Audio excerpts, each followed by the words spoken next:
You are listening to Alex Nanlohi Podcast, to know the Lord and to make Him known.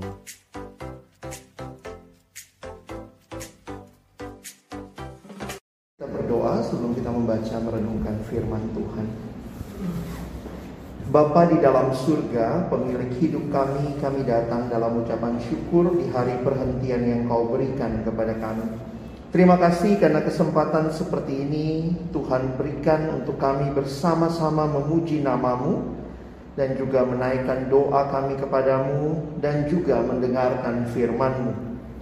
Kami rindu ya Tuhan ketika kami akan membuka firman-Mu, bukalah juga hati kami. Jadikanlah hati kami seperti tanah yang baik, supaya ketika benih firman-Mu ditaburkan, boleh sungguh-sungguh berakar, bertumbuh, dan juga berbuah nyata di dalam kehidupan kami. Berkati hamba-Mu yang menyampaikan, semua kami yang mendengar, baik yang di ruangan ini maupun yang ada di tempat kami masing-masing, agar kiranya kami bukan hanya jadi pendengar-pendengar firman yang setia, tapi mampukan dengan kuasa dan pertolongan dari Roh-Mu yang kudus, kami dimampukan menjadi pelaku-pelaku firman-Mu di dalam hidup kami, di dalam masa muda kami.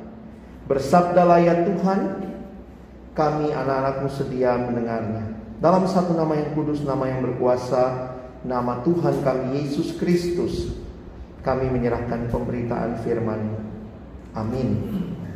Shalom, selamat pagi teman-teman sekalian yang ada di sini maupun yang ada di rumah. Ini yang di rumah berarti kita berzumpa ya, kita lewat Zoom. Ya, kita bersyukur kepada Tuhan untuk kesempatan ini. Dan tema yang diberikan pada kita hari ini adalah serve one another. Saya pikir ini bukan hal yang baru buat teman-teman sekalian, tetapi mari kita disegarkan lagi tentang apa artinya melayani satu dengan yang lain, satu sama lain, atau saling melayani. Nah, next ya, kita masih ada dalam suasana corona yang masih tetap jadi bagian kita. Awalnya ini kan cuma masalah kesehatan ya, tapi kalau teman-teman perhatikan sudah jadi masalah ya. Next ya, kita bisa lihat ini jadi masalah studi. Next, ini juga masalah. Next lagi, masalah pekerjaan. Next lagi, bahkan masalah ibadah, masalah spiritual ya. Dan kesempatan ini kita sama-sama coba pikirkan ya, bagaimana melayani satu sama lain dalam situasi dan suasana seperti ini. Nah, saya mau mulai dengan pertanyaan berikut. Next, apa yang muncul di pikiran saudara ketika mendengar istilah persekutuan atau komunitas? Wah, ini bulan ini kita lagi banyak bicara soal komunitas atau persekutuan. Boleh saya dengar 1-2 orang kasih respon apa yang teman-teman bayangkan, atau begitu dengar kata persekutuan munculnya apa sih? Silakan. Ibadah? Ya. Apa lagi? Kalau dengar istilah persekutuan? Kumpul-kumpul. Thank you, Heru. Apa lagi? Apa yang terpikir? Dan ini jadi hal yang menarik karena sekali lagi waktu kita bicara tentang hidup orang Kristen, maka komunitas atau persekutuan menjadi hal yang tidak terpisahkan ya. Next, sama seperti bayi yang lahir, pasti lahir dalam sebuah keluarga. Maka ketika next Tuhan melahir barukan kita, Tuhan membawa kita di dalam persekutuan dengan keluarga Allah. Saya mengutip kalimat next dalam sebuah tulisan yang ditulis oleh Bapak Eugene Peterson, seorang teolog. Dia mengatakan begini, kita adalah sebuah komunitas. Kita tidak pernah hidup sendiri atau bagi diri sendiri. Kita dilahirkan di dalam komunitas, kita tinggal di dalam komunitas, kita meninggal di dalam komunitas. Natur manusia bukanlah hidup menyendiri. Nah, realita ini membuat kita sadar bahwa komunitas seperti apa yang Tuhan sediakan buat kita ya. Nah, next slide. Mungkin kalian lebih relate sama hal-hal seperti ini ya. Komunitas mana yang lebih otentik? Kalau lihat drama ada yang bilang seperti Hospital Playlist, atau mungkin kita yang nonton Squid Game juga bisa melihat, benar nggak sih ada persahabatan yang sejati? Persekutuan untuk beberapa orang itu menjadi trauma, karena di persekutuan lah temennya nggak bisa jaga rahasia, bisa begitu juga ya. Di persekutuan temennya kepo-kepo begitu ya. Tapi kemudian bagaimana memaknai persekutuan itu, apalagi saling melayani. Jadi ini nggak mudah. Untuk bersama-sama bersekutu aja sebuah hal yang tidak mudah, itu melawan natur yang kita sebenarnya manusia yang sangat egois. Tapi pada saat yang sama kita pun harus melayani satu sama lain. Nah, saya ingin mengajak kita melihat di mana dasarnya, ya. Kita lihat ayat berikut ya. Di dalam Kejadian pasal 2 ayat 18, sebenarnya ini dasar yang paling jelas tentang manusia. Kalau kita dengar manusia itu makhluk sosial, itu bukan sekadar teori sosiologi. Tapi justru Alkitab, Allah yang mencipta kita, Allah yang mencipta kita dengan sebuah tujuan, sebuah desain. Tuhan Allah berfirman, tidak baik kalau manusia itu seorang diri saja. Aku akan menjadikan penolong baginya yang sepadan dengan dia. Nah, teman-teman perhatikan, ketika kita melihat ayat ini, setelah Kejadian 1 dan pasal 2 bagian awal, penciptaan Tuhan ciptakan semua lalu dikatakan baik, baik, baik, sungguh amat baik. Maka pertama kali di Alkitab kita muncul kata tidak baik itu di Kejadian 2 ayat 18. Dan apa yang tidak baik? Tidak baik kalau manusia itu seorang diri saja. Berarti manusia butuh manusia lain. Next. Kalau saya tuliskan Allah menghendaki manusia itu untuk saling mengasihi. Nggak ada bayi yang begitu lahir langsung bisa beli susu sendiri. Nggak bisa. Dia butuh orang lain.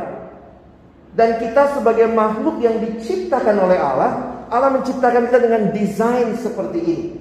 Saya mengutip kalimat dari Bapak John Stott yang berkata, sebagaimana ikan dibuat untuk air, maka umat manusia dibuat untuk kasih, untuk pertama-tama mengasihi Allah dan juga mengasihi sesama kita. Jadi teman-teman, dari ayat ini kita belajar konsep tentang kita butuh orang lain. Kita harus saling mengasihi. Nah, sekarang kita lihat konsep pelayanan ya. Next slide. Ayat yang terkenal, kalau sekarang kita bilang kita murid Yesus, kita ikut Yesus, maka Markus 10 ayat 45. Kita lihat ayatnya sama-sama ya. Ayo kita baca sama-sama, yang di rumah juga boleh ikut membaca. 1, 2 ya. Karena anak manusia juga datang bukan untuk dilayani, melainkan untuk melayani dan untuk memberikan nyawanya menjadi tebusan bagi banyak orang. Perhatikan bahwa Tuhan Yesus adalah teladan kita.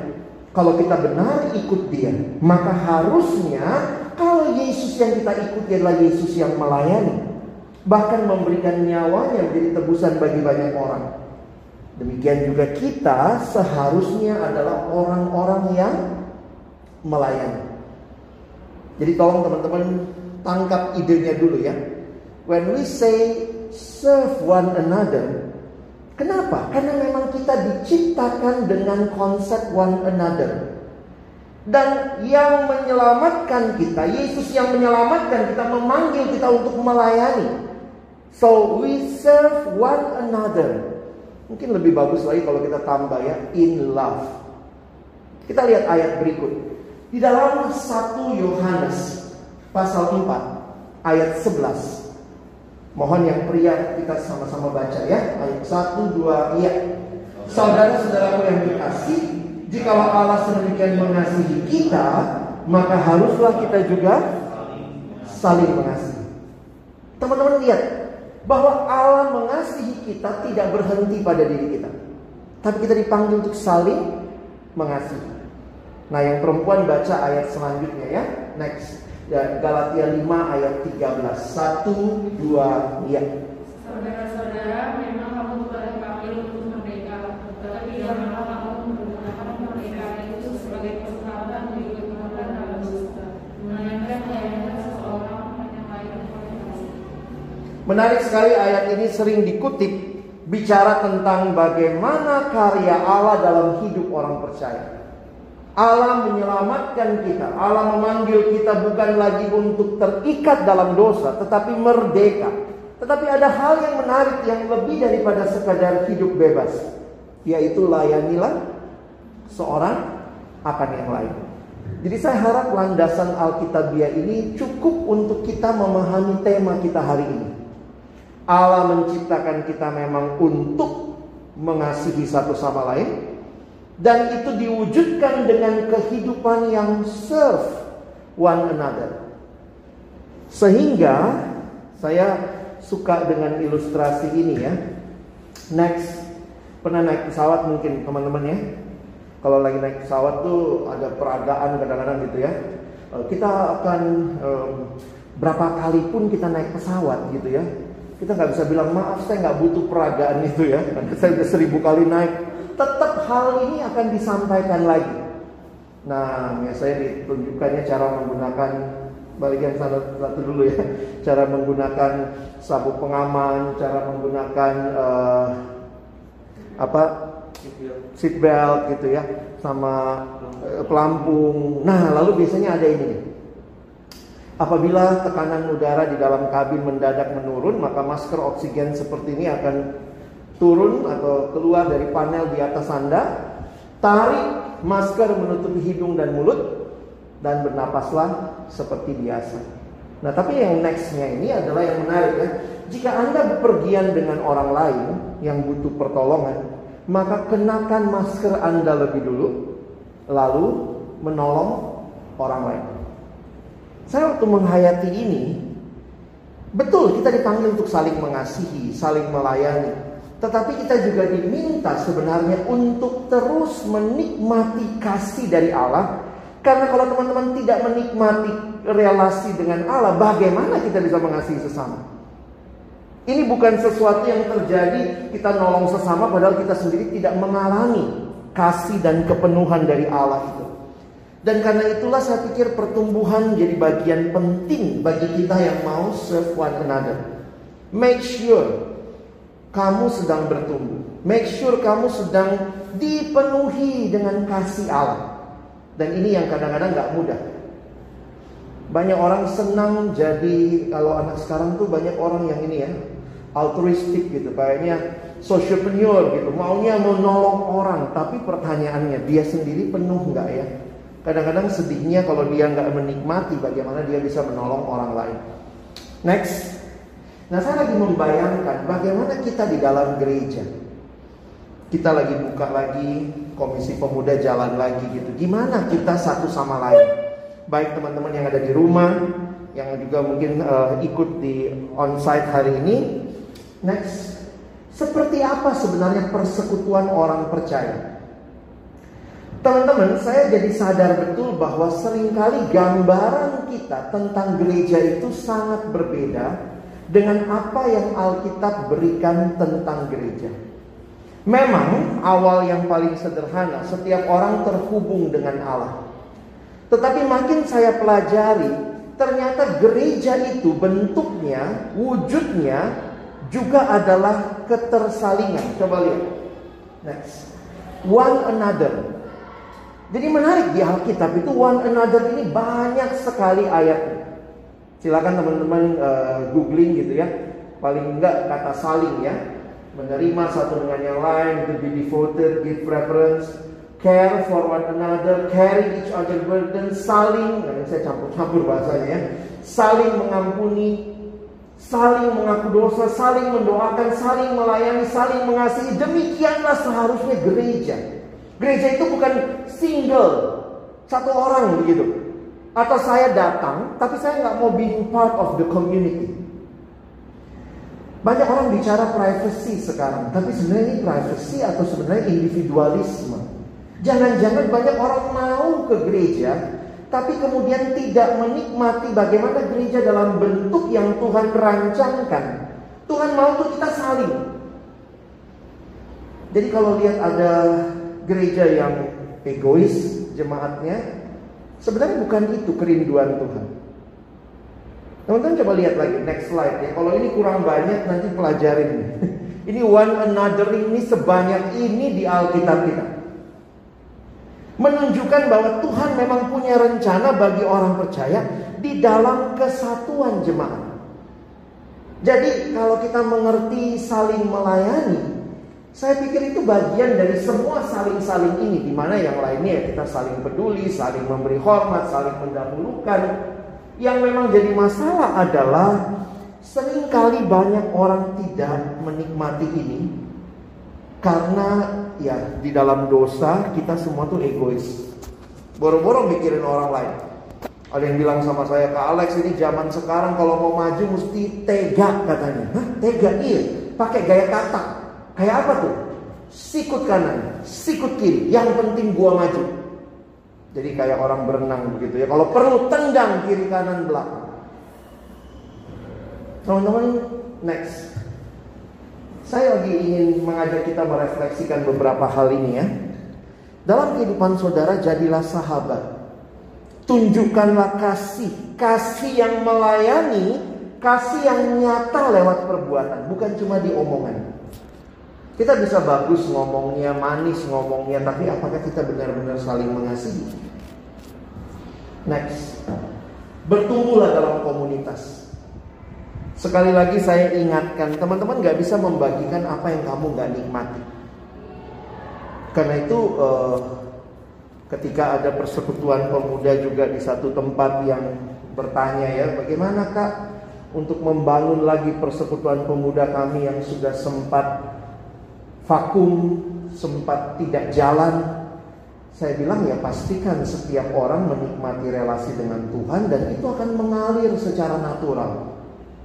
Relasi dengan satu sama lain.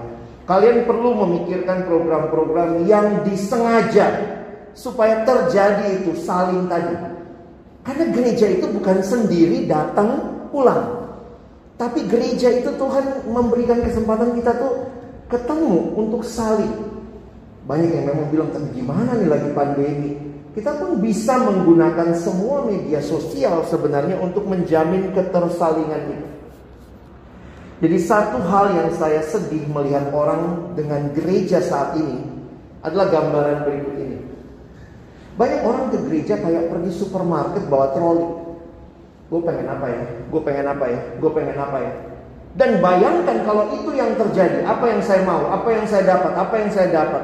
Sehingga yang terjadi next, kita itu harusnya jadi spiritual contributors, not spiritual consumers. Kadang-kadang kita hanya mau dapat apa, tetapi sebenarnya konsep gereja kalau kalian mengerti yang tadi adalah saya bisa memberi apa. Bedanya ya, saya dapat apa atau saya memberi apa. Kasih itu, saya mungkin kalau kalian yang pernah dengar, kalian suka ulangin ya. Kasih itu katanya bahasa Indonesia tuh paling gampang jelasin kasih. Apa itu kasih? Kasih, ya kasih. Love is giving. Love is not taking. If love is taking, that is not love. That is rampoking. Itu merampok namanya. Tapi banyak orang ke gereja, mode hatinya apa? Merampok. Kalau mau Natal lagi ya, zaman dulu gitu ya. Lu datang nggak Natalan sana? Iya, apa souvenirnya? Jadi yang dipikirin apa souvenirnya, apa makanannya, apa yang didapat. Kita sibuk apa yang saya dapat, kita lupa. Gereja adalah ketersalingan. Apa yang bisa saya berikan? Apa yang bisa saya kontribusikan? Dan kalau ini yang terjadi, harusnya kita menikmati ya persekutuan kasih. Saya nggak tahu gimana teman-teman akan membangun lagi komisi pemuda kita di sini. Tapi jangan menuntut. Harusnya pengurus begini dong. Harusnya dia kasih ini dong gitu ya. Tapi mari berpikir sama-sama apa yang bisa saya berikan, apa yang saya bisa kontribusikan, siapa yang bisa saya ajak, siapa yang saya bisa juga peduli. Karena ini masa-masa pandemi, jangan-jangan banyak yang stres juga. Saya ketemu beberapa anak sudah mulai depresi. Ketawa-ketawa sih, tapi mulai aneh gitu ya. Karena akhirnya banyak hal tidak bisa kita ungkapkan. Next. Mari belajar memperhatikan pribadi-pribadi yang ada di komunitas kita dengan kasih Allah. Jadilah sahabat bagi sesama. Ada kalimat bilang begini ya. Saya pergi keluar dan mencari sahabat. Saya nggak ketemu sahabat, sangat langka. Kali yang kedua, saya keluar lagi dan sekarang saya jadi sahabat. Ternyata banyak sahabat di mana-mana. Beda ya? Banyak orang cuma cari sahabat, sampai bisa juga kecewa. Di gereja anaknya gak enak gitu ya. Wah, di anak pemudanya begini-begini. Jadi karena kita menuntutnya, sekali lagi konsepnya adalah saya dapat apa. Tapi mari belajar dengan mindset yang baru, mindset kasih. Apa yang saya bisa berikan? Kalau kalian bilang di gereja gak ada orang yang bisa dipercaya, kenapa gak mulai jadi orang yang bisa dipercaya buat orang lain? Jangan cuma cari, jadilah sahabat. Dan saya pikir ini tanggung jawab besar bagi pelayanan kita ke depan. Next, mari mulailah dengan hal yang sederhana, saling mendoakan satu sama lain. Dalam masa pandemi ini saya dan teman saya bikin satu program di pelayanan kami. Ya, kita coba kontak teman-teman sederhana, tanya apa yang bisa saya doakan. Jadi teman-teman next ya, coba periksa next lagi. Nama saya paling atas ya. Kita di HP itu banyak kontak, tapi next kita belum tentu connect. Banyak orang di kontak kita, tapi mari kita connect dengan mereka. Periksa HP-mu, periksa berapa banyak kontakmu, searching yang mana anak pemuda yang udah lama gak ada, connect dengan mereka, mulai menyapa. Itu kan tugasnya pengurus. Teman-teman bukan pengurus, kalian adalah orang yang dipenuhi kasih Allah mungkin, sehingga kalian pun akan merindukan orang lain menikmati itu. Tanyakan kabarnya. Hal-hal yang sederhana bisa kita lakukan. Jadi saya sangat berharap bahwa tema hari ini bukan cuma kita mengerti dalam konsep kita, tapi mari pikirkan aplikasi praktis. Apa yang bisa kita lakukan? Seringkali kita berpikir orang itu butuhnya sesuatu yang sangat saya nggak bisa kasih. Tapi saya pikir-pikir gitu ya, ternyata banyak hal loh yang mungkin bisa teman-teman dan saya kontribusikan. Saya tutup dengan kalimat ini ya. Next. Ini Santo Agustinus. Satu waktu Santo Agustinus ditanya, bagaimana bentuk dan rupa kasih itu? Lalu Santo Agustinus menjawab, next. Kasih memiliki tangan untuk menolong orang lain. Next. Kasih memiliki kaki untuk menghampiri mereka yang miskin. Next. Kasih memiliki mata untuk melihat kebutuhan orang lain. Next. Kasih memiliki telinga untuk mendengar rintihan mereka yang menderita. Demikianlah rupa kasih. Seringkali yang dibutuhkan oleh sesama kita belum tentu uangmu, mungkin cuma waktumu, mungkin cuma telingamu untuk mendengar. Dan ini yang Tuhan mau. Teman-teman dan saya yang sudah menikmati kasih-Nya, marilah kita pun belajar mengasihi, melayani satu sama lain. Pakai maskermu lebih dulu, lalu tolonglah yang lain. Kiranya Tuhan menolong kita, bukan cuma jadi pendengar firman, tapi sungguh-sungguh boleh jadi pelaku-pelaku firman. Amin. Mari berdoa. Tuhan, terima kasih untuk firman-Mu. Setiap kali kami dihadapkan pada firman-Mu, kami mohon tolong kami yang memahaminya untuk bukan hanya memahami tetapi juga dimampukan untuk melakukannya. Kami adalah umat-Mu, anak-anak milik-Mu, anak-anak tebusan-Mu. Kami yang sudah dipenuhi oleh kasih Allah. Kiranya kami pun juga boleh bertindak untuk menjadi alat kasih Allah bagi dunia ini. Kami rindu pelayanan di Persekutuan Pemuda kami juga. Komisi Pemuda ini boleh terus berjalan. Banyak orang-orang yang berpikir untuk apa yang bisa saya kontribusikan untuk membangun spiritualitas orang-orang muda di tengah-tengah situasi yang juga tidak mudah. Kami berdoa kiranya ke depan ibadah-ibadah juga boleh menjadi ibadah yang di dalamnya banyak dari kami yang memberi diri dan terlibat. Kami juga berdoa agar program-program ke depan makin membawa semangat bagi orang-orang muda. Secara khusus untuk kami menikmati persekutuan yang Tuhan berikan, komunitas yang Tuhan karuniakan, dan kami boleh melayani satu sama lain. Terima kasih sekali lagi, tolong kami bukan cuma jadi pendengar firman, tapi boleh jadi pelaku-pelaku firman-Mu. Dalam nama Yesus kami sudah berdoa, kami bersyukur. Amin.